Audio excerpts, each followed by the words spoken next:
L'initiative de ce rendez-vous diplomatique, initialement prévu pour se tenir en octobre à Lomé, n'a pas fait l'unanimité sur le continent. Officiellement, il ne s'agit que d'un report. Mais la décision du président du Togo, Faure Gnassingbé, de remettre à une date encore indéterminée le sommet Afrique-Israël qui devait se tenir à Lomé du 23 au 27 octobre est un coup dur pour la diplomatie israélienne.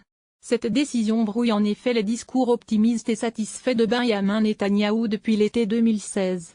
Le Premier ministre met à son propre crédit un rapprochement inédit avec de nombreux pays du continent africain, battant en brèche l'idée de leur alignement systématique derrière la cause palestinienne. Membre du comité exécutif de l'Organisation de libération de la Palestine, OLP, Hanan Ashraoui a tenu à exprimer, mardi 12 septembre, sa profonde gratitude à l'égard de l'Afrique du Sud et des nations arabo-africaines, dont l'Algérie, la Mauritanie, le Maroc et la Tunisie, pour leur rôle dans l'annulation du sommet. Cette décision, selon elle, envoie le message fort que le monde ne laissera pas les mains libres à Israël pour infiltrer les continents africains et sud-américains afin de renforcer la légitimité de l'occupation et de ses votes aux Nations Unies. Lire aussi, il existe aujourd'hui un momentum dans les relations entre Israël et l'Afrique. Les autorités togolaises s'attendaient à ce que leur initiative diplomatique soit diversement perçue.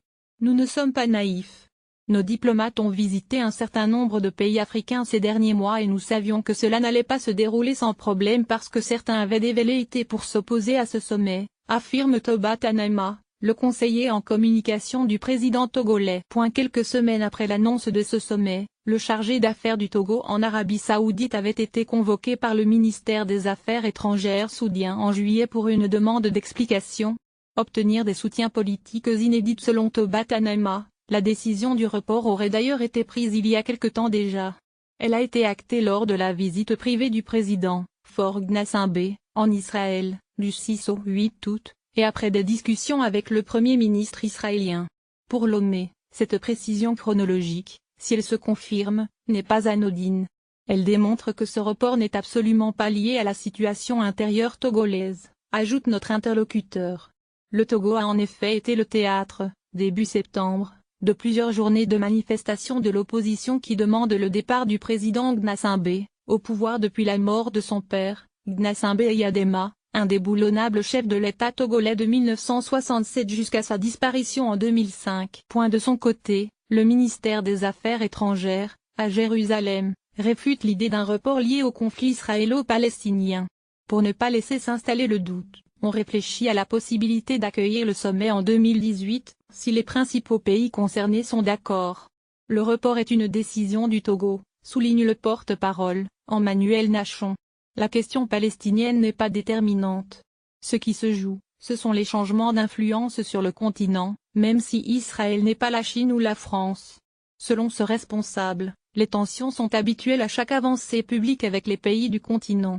Il y en a eu avant l'ouverture d'ambassades en Israël, comme celle de la Tanzanie en août, ou bien avant le sommet de la CEDEAO à Monrovia début juin. Le roi du Maroc, Mohamed VI, avait annulé sa visite en raison de la présence du Premier ministre israélien. Lire aussi, au Togo, une marée humaine dans les rues de Lomé à l'appel de l'opposition à son retour de Monrovia. Netanyahou avait reçu, le 6 juin, le Premier ministre éthiopien, El Mariam Desalegn. À cette occasion, il avait pour la énième fois répété son slogan diplomatique, « Israël revient en Afrique, et l'Afrique revient en Israël ». Le 10 juillet, en recevant Paul Kagame à Jérusalem, Netanyahou avait remercié le président rwandais pour son rôle dans cette stratégie. « Vous avez été le pont indispensable sur lequel nous avons marché pour effectuer notre retour en Afrique, pas à pas ». Dans cette logique diplomatique, Israël a pour argument ses capacités en matière d'irrigation, d'agriculture et, bien sûr, son expertise sécuritaire qui intéresse de nombreux pays africains. En contrepartie, l'État juif espère obtenir des soutiens politiques inédits dans les instances multilatérales.